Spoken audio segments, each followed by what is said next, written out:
अब हेडिंग लिखो।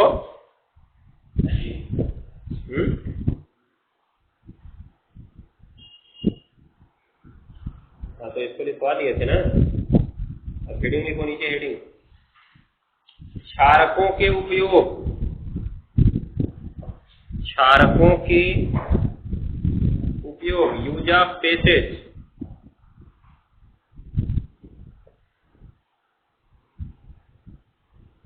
क्षारकों के उपयोग, यूज ऑफ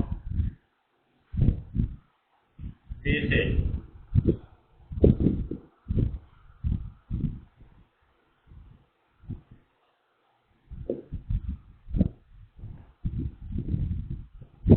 हो गया।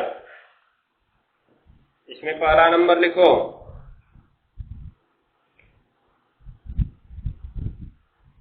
Aluminium hydroxide.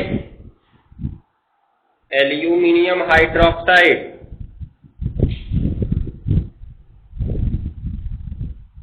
Aluminium hydroxide.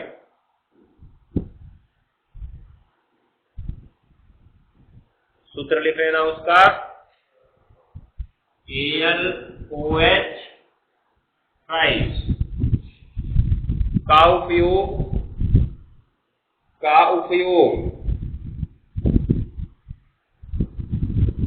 उपयोग,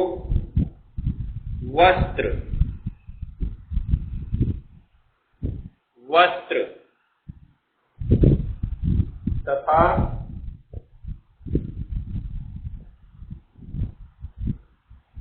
प्रतिअम्ल, वस्त्र तथा प्रतिअम्ल, एंटी एसिड बनाने में किया जाता है। वस्त्र तथा प्रतिअम्ल बनाने में किया जाता है। हो गया ना। प्रतिअम्ल ये लिखना है, नहीं तो लगा उल्टा पुल्टा लिखे। हो गया। प्रतिअम्ल बनाने में किया जाता है। दूसरा number, ammonium hydroxide. Ammonium hydroxide,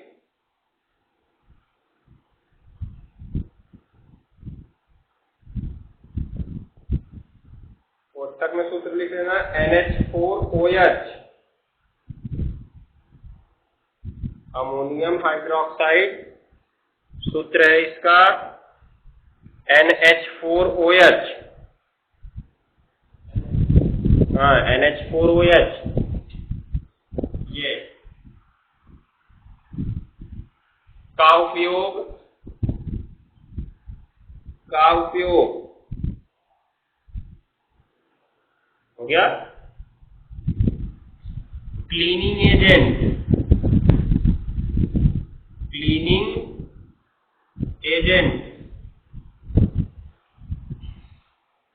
cleaning agent क्या होगा? क्लीन माने साफ करना, ठीक है। तो जो ड्राई क्लीनिंग होती है ना, उसमें इसका उपयोग किया जाता है। क्या लिखे? क्लीनिंग एजेंट तथा लिखो, तथा अमोनियम लवण। अमोनियम लवण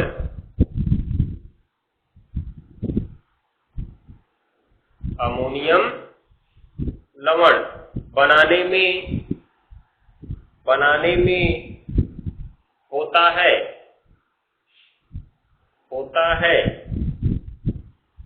हो गया ना। जैसे कहने का मतलब, अगर हमें अमोनियम नाइट्रेट बनाना हुआ, अमोनियम नाइट्रेट, तो कैसे बनाएंगे? ये अमोनियम है अर्थात क्या है? NH4। नाइट्रेट है अर्थात क्या है? NO3। ये लवण है, अम्ल है कि क्षार है? ये लवण है, ना तो इसमें H+ दिख रहा है, ना तो OH- दिख रहा है। कहीं H+ दिख रहा है क्या? ये NH4 प्लस है, H प्लस नहीं है, NH4 प्लस है। और ये क्या है, NO3 पे माइनस। जब ना तो H प्लस लिखा ना ही OH माइनस लिखा तो क्या होगा, ये लवण होगा अर्थात सॉल्ट होगा, होगा ना। तो लवण बनता कैसे है, अम्ल और क्षार की क्रिया से लवण प्लस जल ही बनता है, इसको रटे रहो हमेशा। तो एसिड प्लस बेस, इसमें एसिड कौन बनाएगा, बेस कौन बनाएगा, ये तो बेस तुमको बनाएगा, सीधे सीधे दिख रहा है। इसकी क्रिया एसिड से करा दो अर्थात HNO3 से करा दो, तो बन जाएगा तुम्हारा NH4 NO3 और प्लस H2O। इसका मतलब अगर हमें अमोनियम नाइट्रेट बनाना है तो हम इस अमोनियम हाइड्रोक्साइड से बना सकते हैं। इसी को हम अमोनियम लवण कहते हैं। अमोनियम लवण अर्थात अमोनियम आयन से बनने वाले लवण को क्या कहा जाता है, अमोनियम लवण। इसी तरह से तुम NH4Cl भी तो बना सकते हो। NH4Cl कैसे बनाओगे, इसमें NH4OH रहेगा और Cl का अम्ल कौन सा होता है, HCl। इसकी क्रिया इसकी जगह पे HCl से करा दो, बन गया तुम्हारा NH4Cl।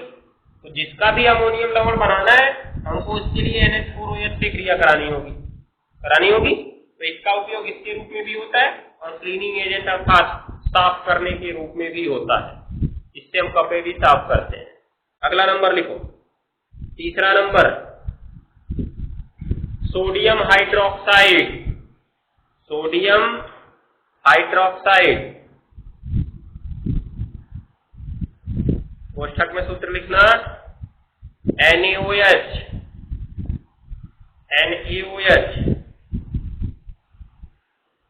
हो गया, का प्रयोग NaOH का प्रयोग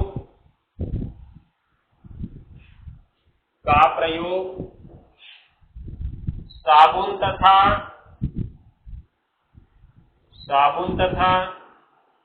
सर्फ बनाने में होता है।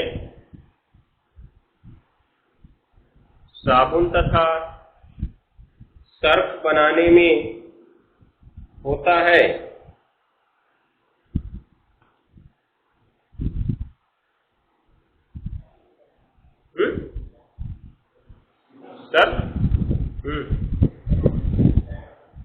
सर्फ क्या है भाई, कपड़ा धुलने वाला, सर्फ नहीं जानती हो, अरे जो पाउडर जिससे कपड़ा धुला जाता है वही, उसको सर्वप्रथम सर्फ नामक कंपनी ने बनाया। दुकान पे जाओ तो कहते नहीं हो सर्फ दे दो, कुछ और क्या कहते हो उसको, निरमा। ये कौन सा नया नियम निकाले तुमने, निरमा भी एक कंपनी का नाम है, सर्फ भी एक कंपनी का नाम है। हम जितना नाम हम लोग बोलते हैं ना वो कोई उसका कॉमन नाम नहीं है। सर्फ इसका नाम इसलिए दिया गया था क्योंकि सबसे पहले इसको सर्फ नामक कंपनी ने ही बनाया था और अभी भी देखो सर्फ एक्सेल बनता है। निरमा तुम लोग बोलते हो, कहा हमको लगता है निरमा तुम लोग से ज्यादा प्रसिद्ध हो गया है। निरमा भी सर्फ आता है, ध्यान दिए रहना, ये सब कोई इसका कॉमन नाम नहीं है, ये सब उसके विशेष नाम है, हम लोग प्रयोग करने के आधार पे उसको बना दिए हैं। ठीक है, वैसे तो हम इसको बोलते हैं कपड़ा धोने वाला पाउडर या वॉशिंग पाउडर बोलते हैं। प्रचार आता है वॉशिंग पाउडर निरमा, अच्छा नहीं आता है, वॉशिंग पाउडर है, ये ध्यान में रखे रहना, कॉमन नाम इसका वॉशिंग पाउडर है। लेकिन हम लोग सर्फ प्रयोग करते हैं, निरमा प्रयोग, कभी घड़ी बोलते हैं, क्या घड़ी दे दो हमको। निरमा कोई और आइटम नहीं आता है, घड़ी का तुमको देखोगे पता चले कहेंगे जाओ घड़ी वाली दुकान में घड़ी मिलेगा तुम्हें। ठीक है, तो जो निरमा बोलोगे, निरमा का कोई और प्रोडक्ट नहीं आता है, साबुन और सर्फ ही आता है। तो निरमा पाउडर बोलोगे तो सर्फ दे देंगे, निरमा केक बोलोगे या निरमा साबुन बोलोगे तुमको कपड़ा धोने वाला साबुन दे देंगे। ठीक है, और कोई आइटम नहीं आता इसलिए ऐसा होता है। लेकिन जब हम बोलते हैं और कोई इसका जो विशेष नाम है, जैसे घड़ी हो गया तुम्हारा, और प्रकार के आते हैं, उनके और आइटम्स बनते हैं, इसलिए उनका नाम नहीं दिया जाता। फेना भी बोलते हैं, फेना एक आइटम सर्फ है। ठीक है, सर्फ को फेना भी बोलते हैं। क्यों फेना उसका नाम दिया गया, क्योंकि फेन माने झाग होता है और फेना माने झाग बनाने वाला। ठीक है, तो उसको भी हम सर्फ कह सकते हैं, लेकिन इसका शुद्ध नाम है वॉशिंग पाउडर। हम लोग सामान्य बोलचाल की भाषा में जो भी बोलते हैं, जो प्रयोग करते हैं वही बोलेंगे। सर्फ नहीं समझ में आता है, निर्मा लिख लो तुम लोग। चलो आगे लिखो अगला नंबर, कैल्शियम हाइड्रोक्साइड। अगला उपयोग है कैल्शियम हाइड्रोक्साइड। कैल्शियम हाइड्रोक्साइड सूत्र क्या है इसका? CaOH twice. CaOH ट्वाइस का उपयोग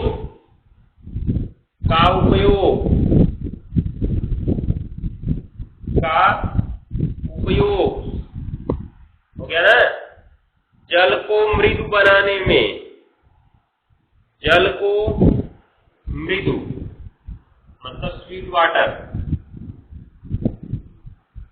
का उपयोग जल को मृदु बनाने में, या सॉफ्ट भी यहां पे कह सकते हैं।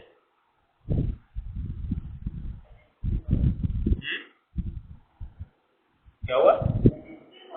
डिजिटल डिस्टिल, हाँ लिख सकती हो गया ना, जल को मृदु बनाने में। हो गया मृदु मतलब देखो जल दो प्रकार का होता है, एक मृदु जल, एक कठोर जल, अर्थात एक सॉफ्ट वाटर, एक हार्ड वाटर। ठीक है, तो सॉफ्ट वाटर में क्या होता है, अशुद्धियां नहीं घुली होती, वो पीने लायक होता है, और जो हार्ड वाटर होता है उसमें अशुद्धियां होती है।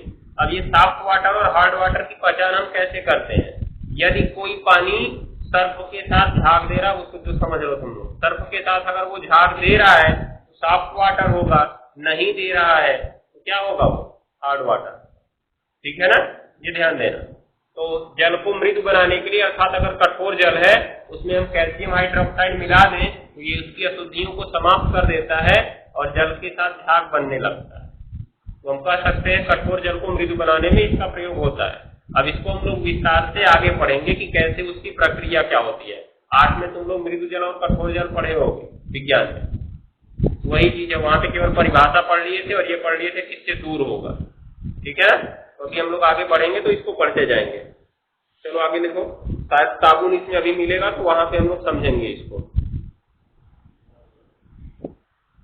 क्या लिखे? जल को मृदु बनाने में, कौमा दीवारों पर सफेदी करने में। दीवारों की सफेदी इसी से तो होती है, चूने के पानी से।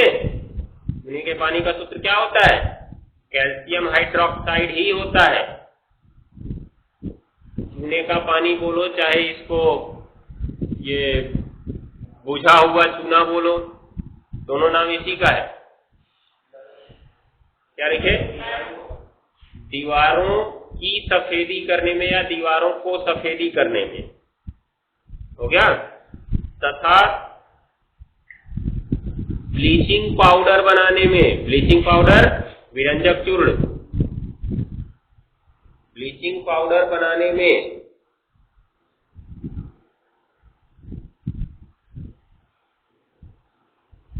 हो गया ना? क्या सूत्र बताया दीजिए ब्लीचिंग पाउडर का? CaOCl2। इसमें हमने देखा भी था कौन कौन सा आयन होता है, विस्तार भी करवाए थे इसका। CaOCl2 बनाने में होता है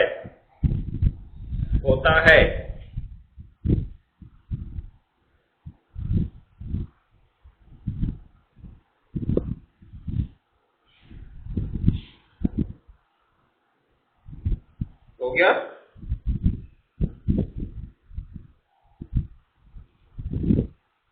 अब लिखो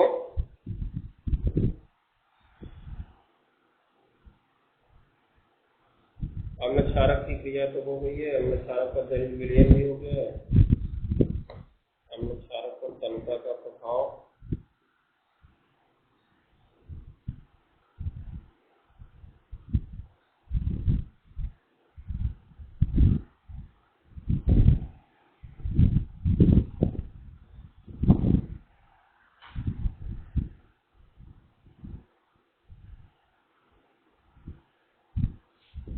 अब तीसरी हेडिंग लिख लो, लवण, साल्ट।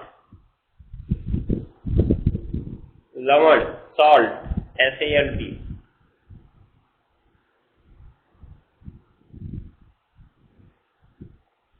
हो गया ना? अब इसमें लिखेंगे लवण वे पदार्थ होते हैं, लवण वे पदार्थ होते हैं जो स्वाद में नमकीन होते हैं।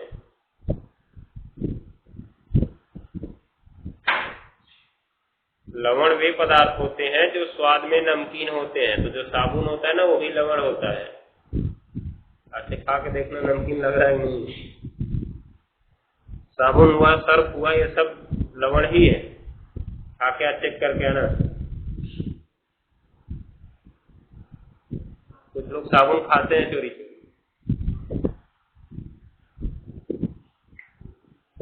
हो गया जी? कहां तक लिखे? जो स्वाद में नमकीन होते हैं। हो गया ना? तथा, तथा यहां से इंपॉर्टेंट है, काली पेन से लिखना इसको। तथा जल में घोलने पर, जल में घोलने पर,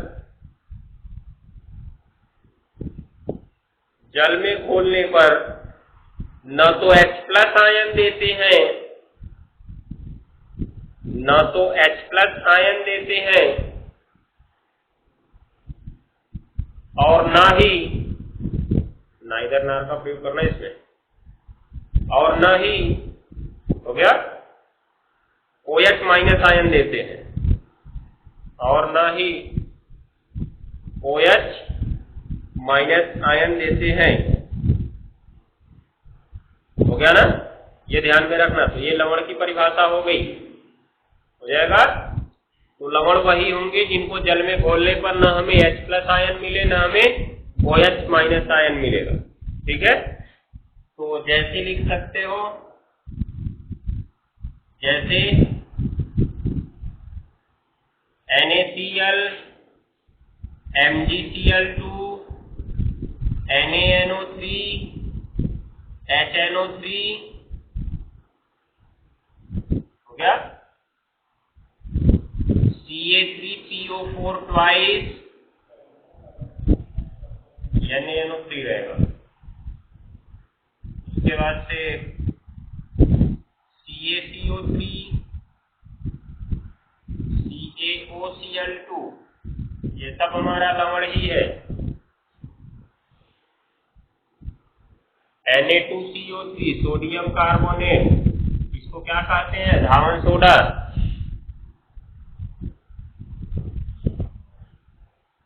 इसमें एक फॉर्म गलत लिखे हैं। कौन सा गलत है? जल्दी बताओ। HNO3 गलत है, क्योंकि HNO3 टूटेगा तो H+ आयन दे देगा। ठीक है ना? जबकि लवण के बारे में हमने कहा ना तो H+ देंगे ना ही OH- देंगे। तो जिनमें H और OH दिख गया वो लवण नहीं हो सकते हैं, इसलिए ये नहीं है। ध्यान में रखे रहना। जल्दी जल्दी चक्कर में लिख लो। ये बताओ तो NaHCO3,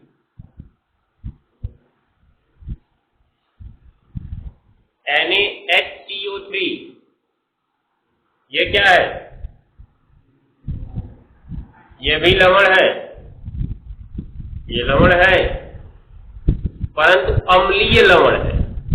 क्या है? अम्लीय लवण। अर्थात इसमें अभी विस्थापनीय हाइड्रोजन एक तो दिख रहा है, दिख रहा है ना? लेकिन जब हम इसका एक आयनन करते हैं साधारण रूप से, Na+ बनता है और HCO3 के माइनस बनता है। तो कहीं H+ मिला क्या? हम नहीं मिला। इसका मतलब ये भी सॉल्ट। बेकिंग सोडा, खाने वाला सोडा देखे होगे ना, वही होता है, सोडियम बाइकार्बोनेट। हो गया? तो इसको लिख लेना उसकी जगह पे NaHCO3 है। Na2CO3 सोडियम बाइकार्बोनेट है, धावन सोडा। NaHCO3 भी लिख लो, ये क्या बोले, Na2CO3 सोडियम कार्बोनेट है, सोडियम कार्बोनेट, धावन सोडा। और NaHCO3 सोडियम बाइकार्बोनेट, खाने वाला सोडा। ठीक है? ये जब भी H लगा हुआ हो तो नाम के आगे बाई लग जाता है। जैसे सल्फेट के सामने H लगा दो बाइसल्फेट बन गया। पीछे पढ़े थे इसको हम लोग। कार्बोनेट के सामने लगा दो H, तो क्या बन गया? बाइकार्बोनेट। NO3 के सामने लगा दो H, तो क्या बन जाएगा? बाइनाइट्रेट। नहीं, बाइनाइट्रेट नहीं हो सकता। ऐसा इनके साथ क्यों हुआ था? क्योंकि ये SO4 पे 2- बनाता है और ये SO4 पे क्या बनाता है? एक मिनट, ये CO3 पे 2- बनाता है। जब इनके साथ एक H+ हम ऐड करते हैं तो 2 माइनस में से एक H+ जब घटता है तब भी एक माइनस बचा रहता है ना। इसलिए अभी भी ये ऋणायन ही बना हुआ है, इसलिए इसके नाम के आगे बाई लगा दिए, चाहे हाइड्रोजन लगा दिए। हाइड्रोजन कार्बोनेट भी कहते हैं, इसका नाम सोडियम हाइड्रोजन कार्बोनेट भी है, ठीक है, या इसको बाइकार्बोनेट भी कहते हैं। इसमें भी क्या हुआ, जब एक H जोड़े तो एक तो घट गया ना, एक माइनस बचा रहा, इसलिए इसको बाइसल्फेट कहे या हाइड्रोजन सल्फेट कहे, क्योंकि हाइड्रोजन जुड़ा है। लेकिन इसमें देखो NO3 तो खाली माइनस ही बनाता है, इसके साथ H जोड़ दिए तो बेचारा उदासीन हो गया, तो इसको नाइट्रेट कहते हैं। अरे 8 तभी लगता है जब ऊपर ऋणावेश हो। क्या हो? ऋणावेश। ध्यान में रखे रहना। तो ये तो HNO3 नाइट्रिक अम्ल बन गया, उदासीन हो गया। इसलिए ऐसा नहीं है कि हम कह दिए कि हाइड्रोजन जोड़ने पर बाई सामने लग जाता, सब में हाइड्रोजन सामने जोड़ दो, कह दो बाई लग गया। जिसमें आवेश रहेगा उसी के सामने लगेगा, ठीक है, ये ध्यान में रखे रहना है। हाँ, जिसके ऊपर ऋणावेश रहेगा। जैसे H जोड़ने के बाद ऋणावेश बचा हुआ है, एक हाइड्रोजन और जोड़ दो तो उदासीन हो जाएगा नहीं हो जाएगा। तो ये H2CO3 कार्बोनिक अम्ल इसका नाम होता है, कार्बोनिक अम्ल। उसके बाद यहाँ पे एक हाइड्रोजन और जोड़ दो तो ये भी उदासीन हो गया, तो ये सल्फ्यूरिक अम्ल होता है। तो ध्यान में रखे रहना, जब हाइड्रोजन जोड़ने के बाद ऋणावेश बचता है तभी उसके नाम के सामने क्या लगाएंगे? हम बाई लगाएंगे, ठीक है। तो लिख सकते हो इन सबको। अब लवण के प्रकार पढ़ते हैं। तो क्या लवण का प्रकार भी तुम्हारा अम्ल और क्षार की तरह से होगा? जैसे अम्ल और क्षार में हमने स्ट्रॉन्ग और वीक पढ़ा, प्रबल और दुर्बल, क्या इसमें भी पढ़ेंगे प्रबल दुर्बल? लवण के साथ भी कभी ऐसा होगा कि कुछ लवण जल में जाने के बाद थोड़ा सा आयनित होंगे, कुछ लवण जल में जाने के बाद ज्यादा आयनित होंगे? ऐसा नहीं हो सकता है। लवण हमेशा धनावेशित और ऋणावेशित ही होते हैं, इसलिए वो जल में जाने के बाद तुरंत ही धनावेश और ऋणावेश में टूट जाते हैं, चाहे कोई भी लवण हो।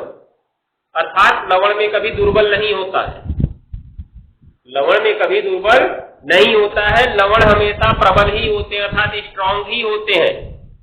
स्ट्रांग का अर्थ क्या है? जल में जाने के बाद पूर्णतया वियोजित हो जाए, अर्थात पूर्णतया टूट जाए।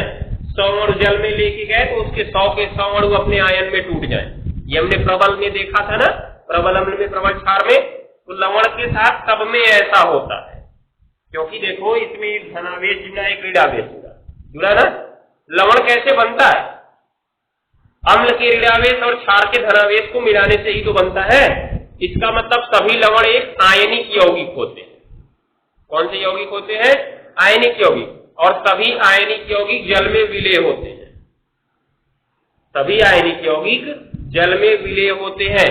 तो जो जल में पूरी तरह से विलय है वो प्रबल कहला रहा है, और जब सभी आयनिक यौगिक जल में पूरी तरह से विलय है तो इसका मतलब सभी आयनिक यौगिक प्रबल कहलाएंगे ना। ये बात को ध्यान में रखना, हो जाएगा। तो सभी आयनिक यौगिक प्रबल होते हैं और लवण आयनिक यौगिक होते हैं, इसलिए सभी लवण प्रबल ही होते हैं, कोई दुर्बल लवण नहीं होता है। हम वीक सॉल्ट नहीं पढ़ सकते हैं, या वीक साल्ट हम कभी कह नहीं सकते, हमेशा केवल साल्ट इसका नाम होता है। अब इसमें भी प्रकार होता है। कैसे कैसे प्रकार होता है ये देखो। एक तो होता है साधारण लवण। क्या होता है? साधारण लवण। साधारण लवण का मतलब, इसमें एक चीज और लिख लेना कॉमन करके, तो MgOHBr,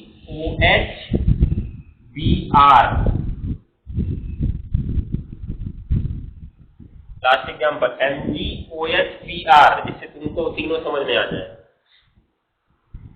हो गया ना? तो साधारण लवण क्या होता है ये देखना। साधारण लवण जो होते हैं वो जब टूटते हैं तो एक सामान्य धनायन देते हैं और एक सामान्य ऋणायन देते हैं, ठीक है ना? ध्यान देना, एक सामान्य धनायन देते हैं और एक सामान्य ऋणायन देते हैं, ऐसा इसमें कौन कौन करेगा? पहले NaCl तो करेगा ही, MgCl2 भी करेगा, Mg2 प्लस देगा और 2Cl माइनस देगा। NaNO3 भी ऐसा करेगा, Na प्लस बनाएगा और NO3 क्या बनाएगा? माइनस बनाएगा।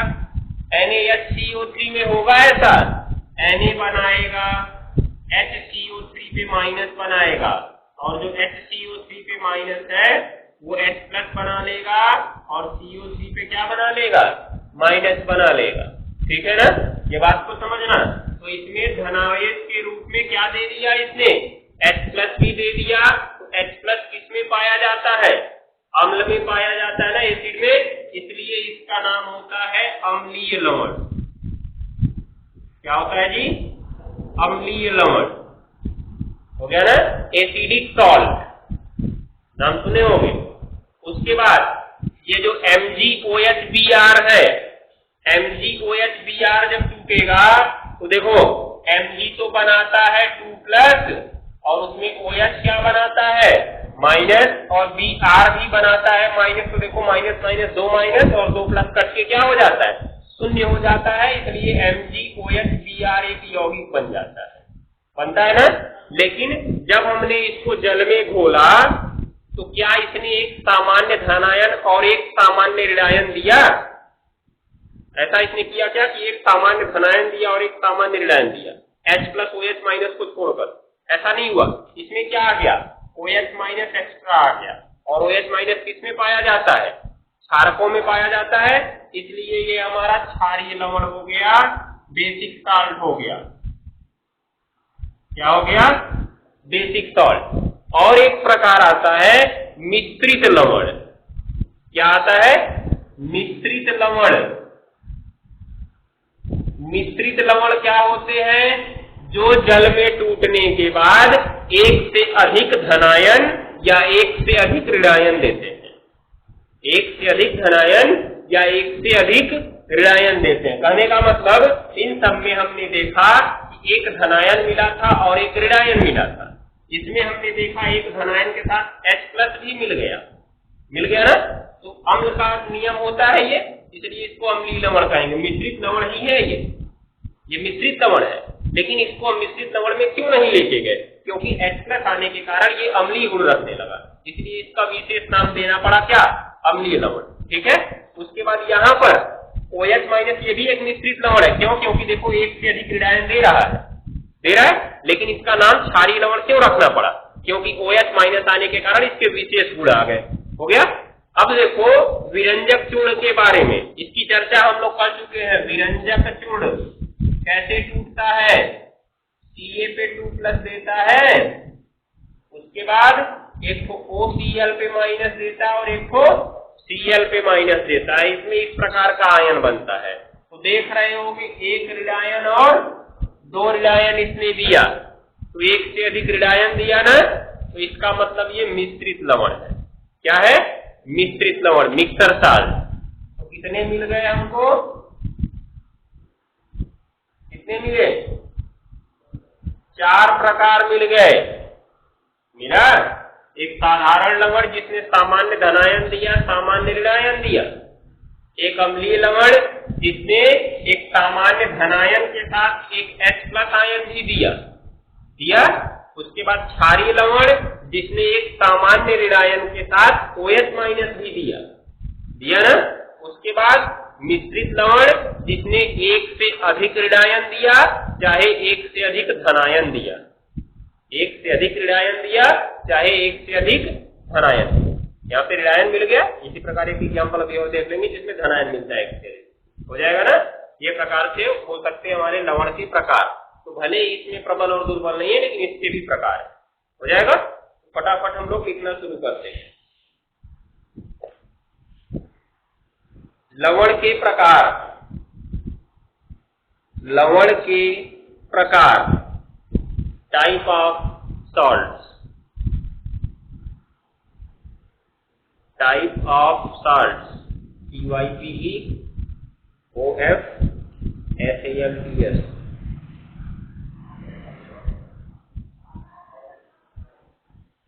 हो गया ना। इसमें लिखेंगे हम लोग लवण के निम्नलिखित प्रकार होते हैं। लवण के निम्नलिखित प्रकार होते हैं।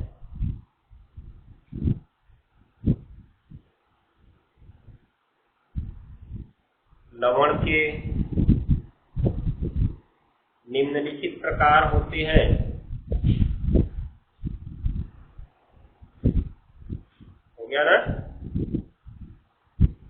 पहला नंबर लिख लो, साधारण लवण, सिंपल साल्ट। साधारण लवण हो गया।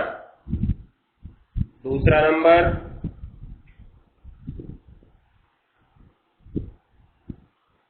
अम्लीय लवण। अम्लीय लवण, ये वाला अम्लीय लवण हो गया। तीसरा नंबर क्षारीय लवण। क्षारीय लवण हो गया। चौथा नंबर मिश्रित लवण। मिश्रित लवण, ये मिश्रित लवण हो गया। अभी और आ सकता है, जल योजित लवण भी होता है। जल योजित लवण का मतलब ऐसे लवण जो अपने में जल के अणुओं को अवशोषित करके रखते हैं। जैसे तुमने ये जो धावन सोडा पढ़ा है ना, ये इसका शुष्क रूप है, लेकिन धावन सोडा इस रूप में भी पाया जाता है, Na2CO3 × 10H2। ठीक है? तो ये अपने साथ जल के कितने अणुओं को जोड़कर रखता है? 10 अणुओं को जोड़कर रखता है। इसे हम जल योजित लवण कहते हैं। पांचवा प्रकार चाहो तो इसको भी लिख सकते हो, जल योजित लवण। एक्वस साल्ट इसको कह सकते हैं, एक्वस साल्ट। एक यू शायद इसमें गलती होगी स्पेलिंग में कुछ। एक्वस साल्ट हो गया ना, जल योजित लवण। तो अब पहली हेडिंग लिखो,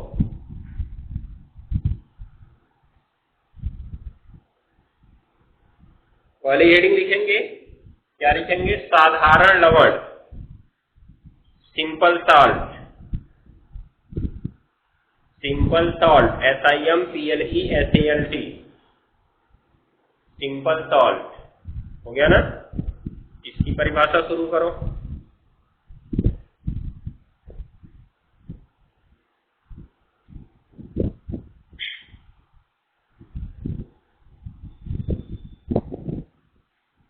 ऐसे लवण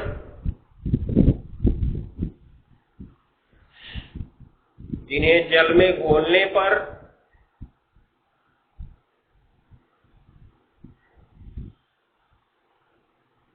ऐसे लवण जिन्हें जल में घोलने पर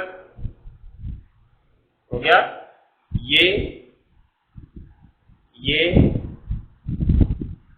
H+ तथा OH- आयन को छोड़कर H+ तथा OH- आयन को छोड़कर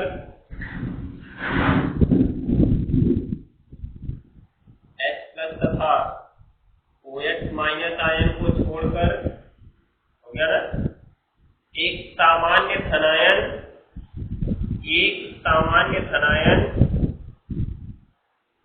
और एक सामान्य ऋणायन, एक सामान्य धनायन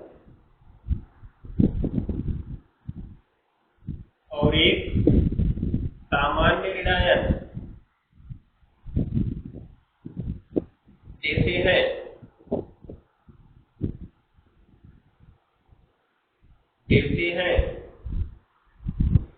साधारण लवण कहलाते हैं। साधारण लवण कहलाते हैं। साधारण लवण कहलाते हैं। हो गया ना, OH- को छोड़कर हो गया ना। अब यहां देख सकते हो, जैसे लिख लो, जैसे 2-3 का लिख के रिएक्शन लिख दे रहे हैं, बाकी तो समझ ही जाओगे। जैसे देखो हमने NaCl लिया, इसको जब जल में घोलेंगे तो Na+ मिला और एक क्या मिला, Cl-। तो देखो एक धनायन मिला और एक क्या मिला, ऋणायन। लेकिन क्या इस धनायन में कहीं H+ हमको मिला या OH- मिला है? नहीं मिला है। इसका मतलब ये साधारण लवण। ऐसे ही कर सकते हो MgCl2, Mg बनाता है 2+ और Cl बनाता है माइनस, लेकिन उसके सामने कितना, तो उसको Cl पे 2 माइनस मत कर देना, ठीक है ना। उसके बाद देखो एक को लिखे थे ना Ca3PO4 ट्वाइस है कैल्शियम फास्फेट, ये हमारी हड्डियों में पाया जाता है, इसी की वजह से हड्डियां मजबूत रहती हैं। रॉक फास्फेट भी इसको कहते हैं, ठीक है। क्या होगा, Ca बनाता है कौन सा प्लस, 2+ और PO4 बनाता है 3-। इसके सामने 3 रहेगा और इसके सामने क्या रहेगा, 2 रहेगा। तो इस प्रकार से देखो इन्होंने आयन दिया अपना, एक धनायन एक ऋणायन, एक धनायन एक ऋणायन दे रहे ना, न तो इनमें H+ है न ही OH- है। क्या कोई एक से ज्यादा भी ऋणायन मिला है? एक से ज्यादा होने का मतलब उसी का नहीं, अलग अलग, किसी में अलग अलग 2 ऋणायन मिले हैं या अलग अलग 2 धनायन मिले हैं, नहीं मिले। इसका मतलब ये सब सिंपल सॉल्ट है, साधारण लवण है, तो लिख सकते हो। लिखो 3 एग्जाम्पल।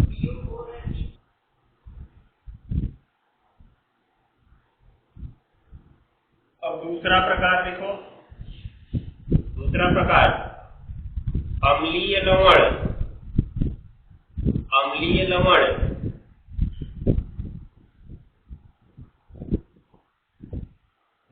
अम्लीय लवण ऐसे लवण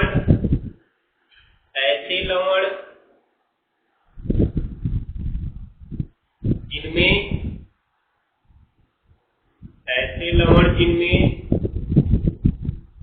हो गया विस्थापनीय H+ आयन पाए जाते हैं। विस्थापनीय,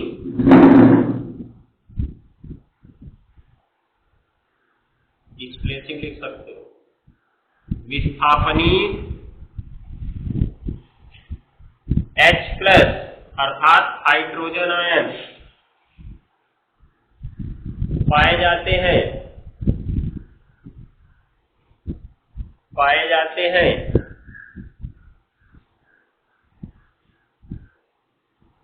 या अम्लीय लवण कहलाते हैं, अम्लीय लवण कहलाते हैं।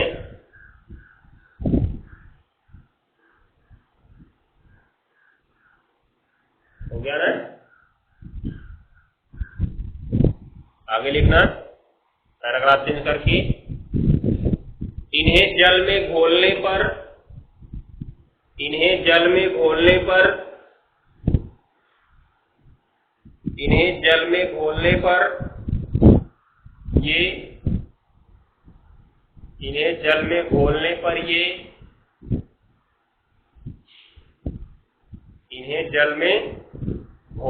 ये हो गया धनायन के रूप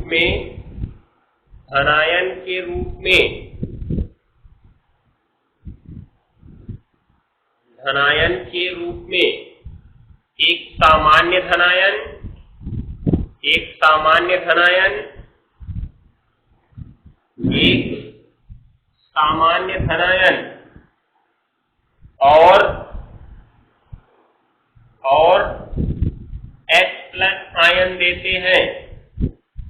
और H+ आयन देते हैं, एक सामान्य धनायन और H+ आयन देते हैं। देख सकते हो यहाँ पे NaHCO3 नाम है इसका, सोडियम बाइकार्बोनेट।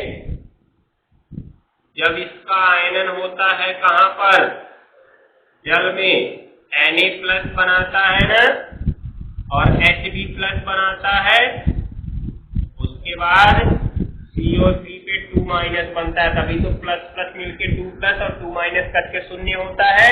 तो NaHCO3 एक यौगिक बनता है ना। यौगिक कब बनेगा?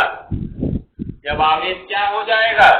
शून्य हो जाएगा। जब तक आवेश शून्य नहीं होगा तब तक यौगिक नहीं बनेगा, इसलिए ध्यान में रखे रहना, आवेशों का बराबर होना जरूरी है। दूसरा देखो, CaHCO3 ट्वाइस कैल्शियम बाइकार्बोनेट, क्या बना? Calcium bicarbonate. तो इसमें Ca अकेले कितना प्लस बनाता है? 2 प्लस बनाता है ना। उसके बाद HCO3 ट्वाइस है, तो इसमें तुम्हारा रहेगा H के ऊपर प्लस रहेगा, कितना H दिख रहा है? 2 ठो दिख रहा है, लेकिन कार्बन को तो ऑक्सीजन से अलग नहीं कर सकते हैं, ये एक ही साथ लिखा जाएगा क्या? CO3, और वो क्या बनाता है? 2 माइनस, लेकिन उसके नीचे भी तो 2 लिखा गया है, इसके सामने भी 2 करना पड़ेगा हमें। देख सकते हो 2 प्लस और ये 2 प्लस, कितना प्लस हो गया? 4 प्लस, और ये 2 दूनी 4 माइनस, 4 प्लस 4 माइनस कट जाएगा 0, और यौगिक बन जाता है हमारा CaHCO3 ट्वाइस। इन सब का नाम है बाइकार्बोनेट।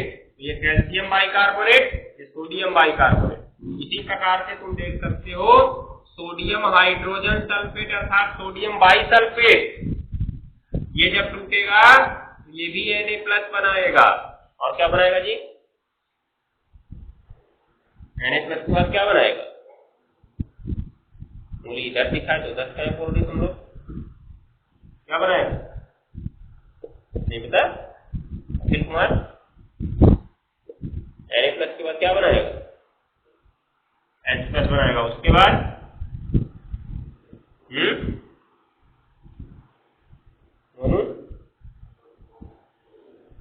SO4 पे 2 माइनस, ये धनायन बन गया, ये धनायन बन गया, लेकिन इसको इससे अलग नहीं कर सकते हो, ठीक है, इसलिए पूरा एक ही साथ बनेगा।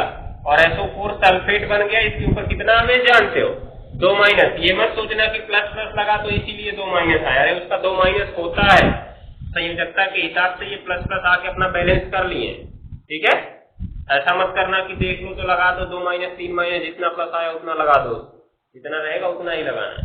नोट कर लो तीनों, इन सब के नाम के पहले बाई लग जाता है, चाहे हाइड्रोजन लग जाता है, अर्थात इसको हम सोडियम हाइड्रोजन कार्बोनेट कह सकते हैं, चाहे सोडियम बाई कार्बोनेट कह सकते हैं।